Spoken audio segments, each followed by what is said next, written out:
ನಮಸ್ಕಾರಗಳು ಎಲ್ಲ ಪತ್ರಿಕಾ ಮಾಧ್ಯಮದ ಸ್ನೇಹಿತರಿಗೆ ನಮಸ್ಕಾರ. ಇವತ್ತು ತಾವು ಕೂಡ ನಮಗೆ ಆಹ್ವಾನ, ಇದು ಓಪನಿಂಗ್ ಸಮಯದಲ್ಲಿ ಆಹ್ವಾನ ಮಾಡಿದ್ದೀರಿ, ಆ ಸಮಯಕ್ಕೆ ಬರೋಕ್ಕಾಗಿಲ್ಲ. ಇವತ್ತು ಬಂದು ನಿಮಗೆ ಧನ್ಯವಾದಗಳನ್ನು ಹೇಳುತ್ತೇವೆ. ನಾವಿವತ್ತು ನಮ್ಮ ಕರ್ನಾಟಕ ರಾಜ್ಯದ ಒಂದು ಏನೇನು ಅಲ್ಪಸಂಖ್ಯಾತರ ಏನು ರಾಜಕೀಯ ವಾತಾವರಣ ಏನು ನಡೀತಾ ಇದೆ, ಸಂಪೂರ್ಣವಾಗಿ ಇಡೀ ನಮ್ಮ ಕರ್ನಾಟಕ ಅದಕ್ಕೆ ನೋಡ್ತಾ ಇದೆ.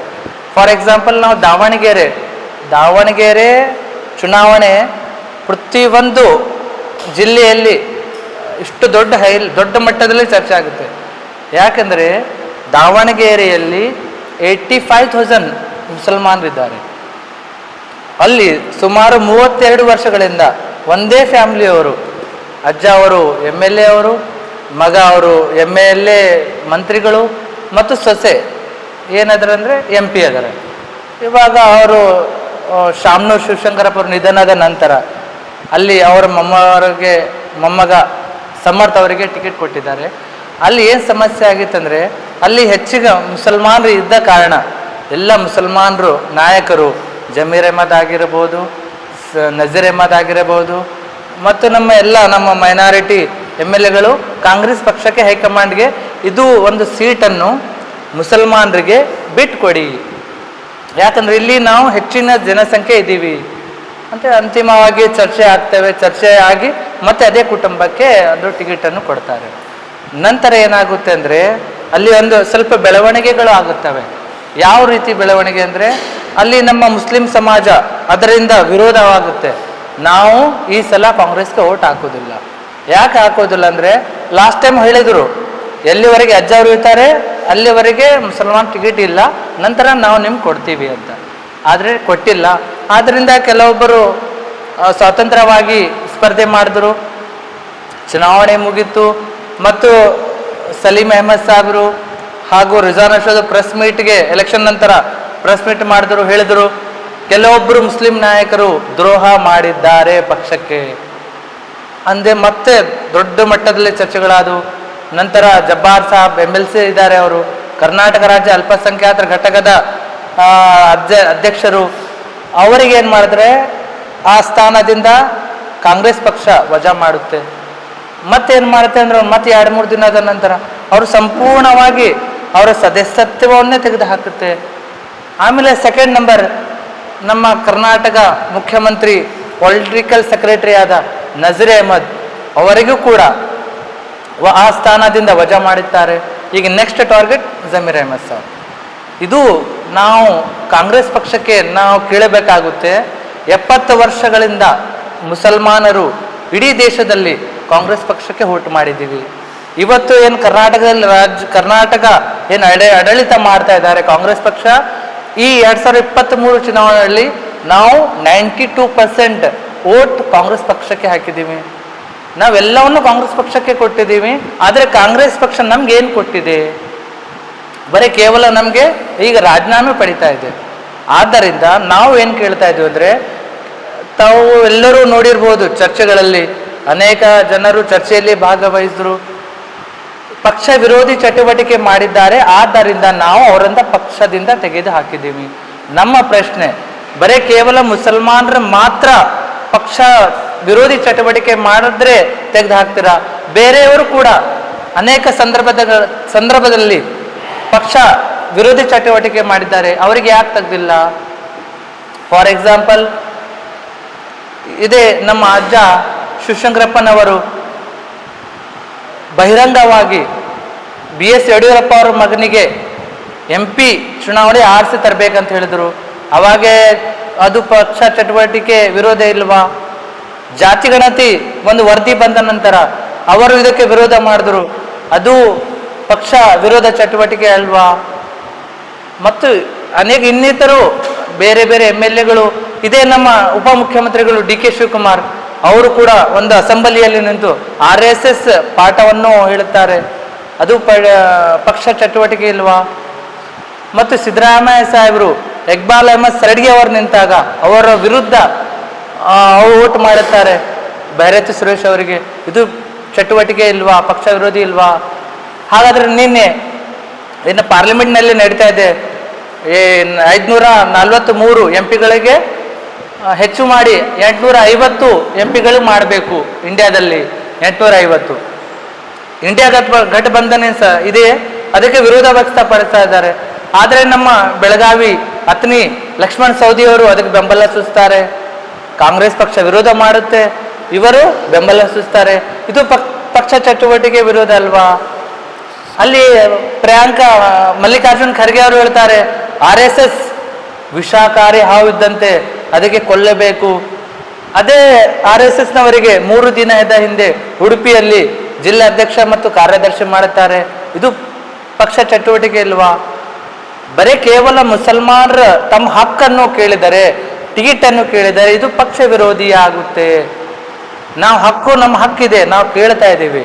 ಯಾಕಂದ್ರೆ ನಾವು ಕರ್ನಾಟಕದಲ್ಲಿ 1 ಕೋಟಿ ಜನ, ಕರ್ನಾಟಕದ ಡಾಟಾ ಏನು ಸರ್ವೆ ಹೇಳುತ್ತೆ, according to survey report data, ಮುಸಲ್ಮಾನರು ಕರ್ನಾಟಕದಲ್ಲಿ 224ರಲ್ಲಿ 35ರಿಂದ 40 ಜನ MLAಗಳು ಇರಬೇಕು. ಆದರೆ ಇಲ್ಲ. ಯಾಕಿಲ್ಲ? ನಮ್ಗೆ ಟಿಕೆಟೇ ಕೊಡೋದಿಲ್ಲ. ಬರೀ ಕೇವಲ ಎಲೆಕ್ಷನ್ ಸಮಯದಲ್ಲಿ ನಮಗೆ ಬಳಸ್ಕೊಳ್ತಾರೆ.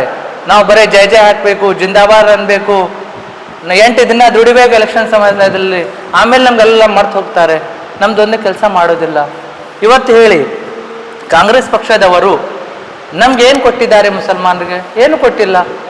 ಅವರು ಹೇಳ್ತಾರೆ, ಮಲ್ಲಿಕಾರ್ಜುನ್ ಅವರು, SS ಮಲ್ಲಿಕಾರ್ಜುನ್ ಜಬ್ಬಾರ್ ಅವ್ರಿಗೆ ಹೇಳ್ತಾರೆ, ನೀವು ಪಕ್ಷ ನಿಮ್ಗೆ MLC ಮಾಡಿದೆ, ನಾವು ನಿಮ್ಗೆ MLC ಮಾಡಿದ್ದೀವಿ, ನೀವು ನಮಗೆ ಋಣ ತೀರಿಸಬೇಕು ಪಕ್ಷಕ್ಕೆ. ನಾವು ಕೇಳ್ತಾ ಇದ್ದೀವಿ, ಶಾಮನೂರ್ ಅವರೇ, ನಾವು ನಿಮಗೆ 32 ವರ್ಷಗಳ ಕಾಲ ದಾವಣಗೆರೆ ಜಿಲ್ಲೆ ನಿಮ್ಮ ಕೈಯಲ್ಲೇ ಕೊಟ್ಟಿದ್ದೀವಿ, ನೀವು ಕೂಡ ನಮಗೆ ಋಣ ತೀರಿಸ್ಬೇಕಲ್ವಾ? ನೀವು ನಮಗೆ ಈಗ ಅವಕಾಶ ಇತ್ತು ನಮ್ಗೆ ಋಣ ತೀರಿಸ್ಬೇಕು, ನೀವು ಸೀಟು ನಮ್ಗೆ ಬಿಟ್ಟು ಕೊಡ್ಬೇಕಿತ್ತಲ್ವಾ? ಬರೀ ಕೇವಲ ಮುಸಲ್ಮಾನರು ಮಾತ್ರ ಋಣ ತೀರಿಸ್ಬೇಕಾ? ಬೇರೆ ಋಣ ತೀರ್ಸೋಕ್ಕಾಗಲ್ವಾ? ಆದ್ದರಿಂದ ನಾವೇನು ಹೇಳ್ತಾ ಇದ್ವಿ ಅಂದರೆ, ಇದೇ ರೀತಿಯಾಗಿ ಹಿಂಗೆ ಮುಂದುವರಿದರೆ ನಾವು ಕಾಂಗ್ರೆಸ್ಗೆ ತಕ್ಕ ಪಾಠ ಕಲಿಸ್ತೇವೆ. ಯಾಕಂದರೆ ನಾವು ಕಾಂಗ್ರೆಸ್ನ ಗುಲಾಮರಲ್ಲ. ನಾವು ಏನು 9 ಜನಕ್ಕೆ ಆರಿಸಿ ತಂದಿದ್ದೀವಿ ಮುಸಲ್ಮಾನರ ನಾಯಕರಿಗೆ. ಆ ಮುಸಲ್ಮಾನ್ ನಾಯಕರು ನಾವು ಅವರಿಗೆ ಒಂದು ಲೀಡರ್ ಆಗಿ ಕಳಿಸಿದ್ದೀವಿ, ಕಾಂಗ್ರೆಸ್ನ ಗುಲಾಮರಾಗಿ ಕಳಿಸಿಲ್ಲ. ನಮ್ಮ ನಾಯಕರು ಕಾಂಗ್ರೆಸ್ ಗುಲಾಮರಾಗಿ ಕೆಲಸ ಮಾಡಬಾರದು, ಸಮುದಾಯದ ನಾಯಕರಾಗಿ ಸಮುದಾಯದ ಪರವಾಗಿ ಕೆಲಸ ಮಾಡಬೇಕು. ಅದೇ ರೀತಿ ನಾವು ಎಲ್ಲ ಕರ್ನಾಟಕದಲ್ಲಿ ಅನೇಕ ನಿಗಾ ಮಂಡಳಿಗಳಿವೆ. ನಮ್ಗೆ ಎಷ್ಟು ಪ್ರತಿನಿಧ್ಯ ಕೊಟ್ಟಿದ್ದಾರೆ? ಕೊಟ್ಟಿಲ್ಲ. ಇಷ್ಟು ದೊಡ್ಡ ನಮ್ಮ ಕರ್ನಾಟಕ ರಾಜ್ಯದಲ್ಲಿ ನಮಗೆ ಒಂದು MP ಗೆಲ್ಸಕ್ಕಾಗಿಲ್ಲ ಕಾಂಗ್ರೆಸ್ದವರಿಗೆ. ನಾವು ಇಷ್ಟೊಂದು ಓಟ್ ಕೊಡ್ತೀವಿ ಅವರಿಗೆ, ಹೇಗೆ ಗೆಲ್ಸಿಲ್ಲ? ಅವರು ಕಾಂಗ್ರೆಸ್ ಅವರು ಏನಂತಾರೆ, ನೀವು ನಮ್ಮ ಪಕ್ಷದಲ್ಲಿ ಗುಲಾಮರಾಗಿರ್ಬೇಕು, ನೀವು ನಾಯಕರಾಗಬಾರದು. ಕಾಂಗ್ರೆಸ್ನವರು ಇದು ನೆನ್ಪಿಟ್ಟುಕೊಳ್ಬೇಕು. ಏನಂದ್ರೆ ಕಾಂಗ್ರೆಸ್ ಇಂದ ಮುಸಲ್ಮಾನರಿಲ್ಲ, ಮುಸಲ್ಮಾನರಿಂದ ಕಾಂಗ್ರೆಸ್ ಇದೆ. ಯಾಕೆ ಇದು ಪ್ರತಿ ಸಲ ಹೇಳ್ತಾರೆ, ನಾವು ಮುಸಲ್ಮಾನ್ ಪರವಾಗಿದ್ದೀವಿ. ನಮ್ಮ ಪರವಾಗಿಲ್ಲ. ನಿನ್ನೆ 2 ದಿನ ಮುಂಚೆ ಪ್ರಿಯಾಂಕಾ ಖರ್ಗೆ ಸಾಹೇಬ್ ಹೇಳಿದ್ರು, ಯಾರು ತಪ್ಪು ಮಾಡ್ತಾರೆ ಅವರಿಗೆ ನಾವು ಶಿಸ್ತು ಕ್ರಮ ತೆಗಿತೇವೆ. ಖಂಡಿತವಾಗಿ ತಗೋಬೇಕು. ಆದರೆ ಇದು ಎಲ್ಲರಿಗೂ ಆಗಬೇಕು, ಅನ್ವಯವಾಗಬೇಕು, ಕೇವಲ ಮುಸಲ್ಮಾನರಿಗೆ ಮಾತ್ರ ಇಲ್ಲ. ಆದ್ದರಿಂದ ನಮ್ಮ ಕರ್ನಾಟಕದಲ್ಲಿ ಮುಂದಿನ ದಿನಗಳಲ್ಲಿ ನಮ್ಮ ಮೌಲ್ವಿಗಳು ಇದ್ದಾರೆ, ನಮ್ಮ ಧರ್ಮಗುರುಗಳಿದ್ದಾರೆ. ಅವರು ನಮ್ಮ ನಿಜವಾದ ನಾಯಕರು ಅವರೇ. ಅವ್ರು ಹೇಳ್ದಂಗೆ ಇದು ಸಮುದಾಯ ಕೇಳುತ್ತೆ. ನಮ್ಮ ಸಮುದಾಯದ ನಾಯಕರು ಧರ್ಮಗುರುಗಳು ಕೂಡ ಹೋಗಿ ಹೇಳಿದರು ಹೈಕಮಾಂಡ್ಗೆ, ದಾವಣಗೆರೆಯನ್ನು ಬಿಟ್ಕೊಡಿ. ಕೊಟ್ಟಿಲ್ಲ. ಮುಂದಿನ ಏನು ದಿನಗಳು ಬರ್ತಾ ಇದ್ದಾವೆ, ನಾವು ಧರ್ಮ ಗುರುಗಳಿಗೆ ಮುಂದೆ ಮಾಡಿ ಅವರೇ ಜೊತೆಯಲ್ಲಿ ಸೇರಿಸಿಕೊಂಡು ನಾವು ಟಿಕೆಟ್ ಕೇಳುತ್ತೇವೆ. ಯಾಕಂದರೆ ನಾವು ಕರ್ನಾಟಕದಲ್ಲಿ 30ರಿಂದ 40 ಸೀಟ್ ಗೆಲ್ತೇವೆ ಮತ್ತು ಇನ್ನು 30ರಿಂದ 40 ಸೀಟ್ ನಾವು ನಿರ್ಣಾಯಕವಾಗಿದ್ದೇವೆ. ಯಾರಿಗೆ ಗೆಲ್ಲಿಸಬೇಕು, ಯಾರಿಗೆ ಸೋಲಿಸಬೇಕು, ಇಷ್ಟೊಂದು ನಮ್ಮಲ್ಲಿ ಇದ್ರೂ ಕೂಡ ಕಾಂಗ್ರೆಸ್ನವರು ನಮ್ಗೆ ಇಷ್ಟು ಹೀನಾಯವಾಗಿ ನಮಗೆ ಒಂದು ರಾಜೀನಾಮೆಯ ನಿರಂತರವಾಗಿ ಪಡೀತಾ ಇದೆ ಅಂದರೆ ಇದು ಬಹಳ ದುಃಖದ ವಿಷಯ.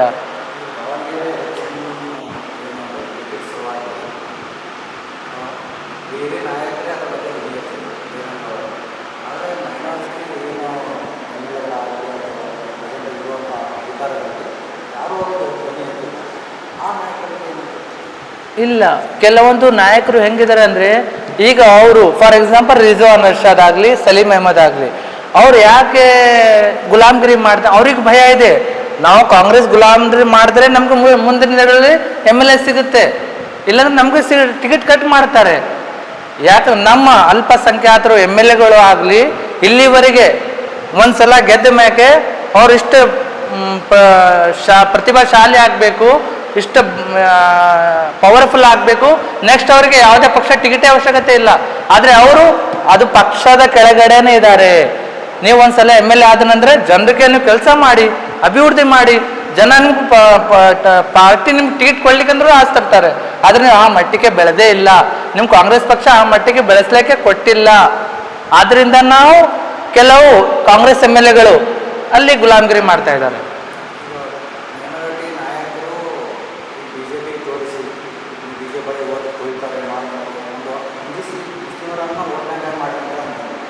ಇಲ್ಲ, ಇವತ್ತು ನೋಡ್ರಿ ಕರ್ನಾಟಕದಲ್ಲಿ ಕೇವಲ ಒಂದೇ ಎಜೆಂಡಾ ಕಾಂಗ್ರೆಸ್ ಅವರಲ್ಲಿ. BJP ತೋರಿಸೋದು ನೋಡ್ರಿ, BJP ಬರ್ತದ ನಮ್ಗೆ ಓಟ್ ಹಾಕ್ರಿ. ಲಾಸ್ಟ್ ಟೈಮ್ ರಾಜಣ್ಣವರು ಕೂಡ ಹೇಳಿದ್ರು, ಮುಸಲ್ಮಾನರ ಪರಿಸ್ಥಿತಿ ಹೆಂಗಿದೆ ಅಂದ್ರೆ, ಮುಸಲ್ಮಾನರಿಗೆ ಕಾಂಗ್ರೆಸ್ ಅವರು ಓಟ್ ಕೇಳೋದ ಅವಶ್ಯಕತೆ ಇಲ್ಲ, ಅವರು ಮುಸಲ್ಮಾನರೇ ಸ್ವತಃವಾಗಿ ಕಾಂಗ್ರೆಸ್ಗೆ ಓಟ್ ಹಾಕ್ತಾರೆ.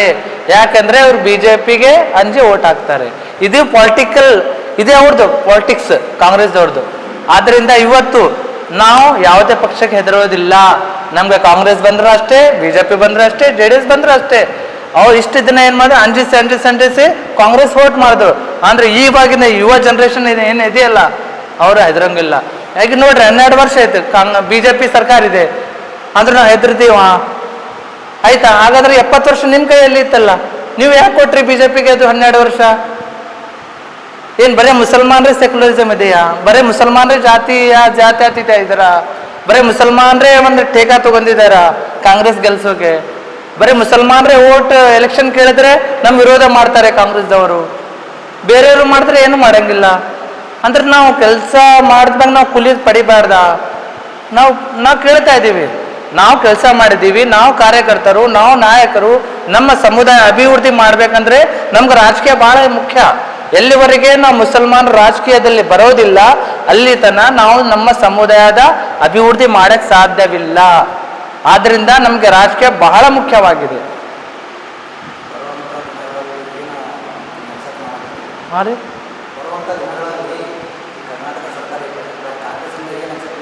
ಬರುವಂತ ದಿನಗಳಲ್ಲಿ ನಾವು ಕಾಂಗ್ರೆಸ್ ನಮ್ಗೆ ಏನ್ ಹೇಳಿತ್ತು ಲಾಸ್ಟ್ 2023ರಲ್ಲಿ, ನೀವು ನಮ್ಗೆ ಓಟ್ ಹಾಕ್ರಿ, ನಾವು ನಿಮ್ಮ ಪರವಾಗಿದ್ದೀವಿ, ದಲಿತರ ಪರವಾಗಿದ್ದೀವಿ, ಹಿಂದುಳಿದ ಪರವಾಗಿದ್ದೀವಿ, ಏನು ಹಿಜಾಬ್ ಬ್ಯಾನ್ ಮಾಡ್ಯಾರ ವಾಪಸ್ ತಗೋತೀವಿ ಅಂತ ಹೇಳಿದ್ರು, ತಗೊಂಡ್ರ?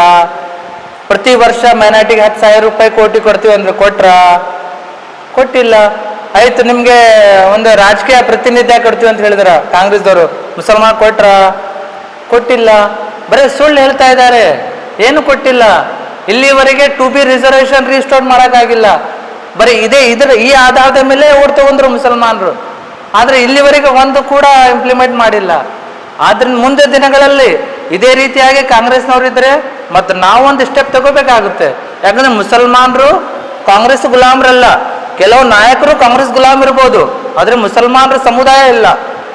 ಸಮುದಾಯ ನಾಯಕರಿಗೆ ಬೆಳೆಸಿದ್ದು ಸಮುದಾಯ ಅಭಿವೃದ್ಧಿ ಮಾಡಕ್ಕೆ. ಅಲ್ಲಿ ಗುಲಾಮ್ಗಿರಿ ಮಾಡ್ತಾ ಇದ್ದಾರೆ ಅಂದ್ರೆ ಮುಂದಿನ ದಿನಗಳಲ್ಲಿ ಅವ್ರಿಗೂ ಪಾಠ ಕಲಿಸ್ತಾರೆ. ಸಮುದಾಯ 100% ಕಲಿಸ್ತೆ ಅದು ಪಾಠ.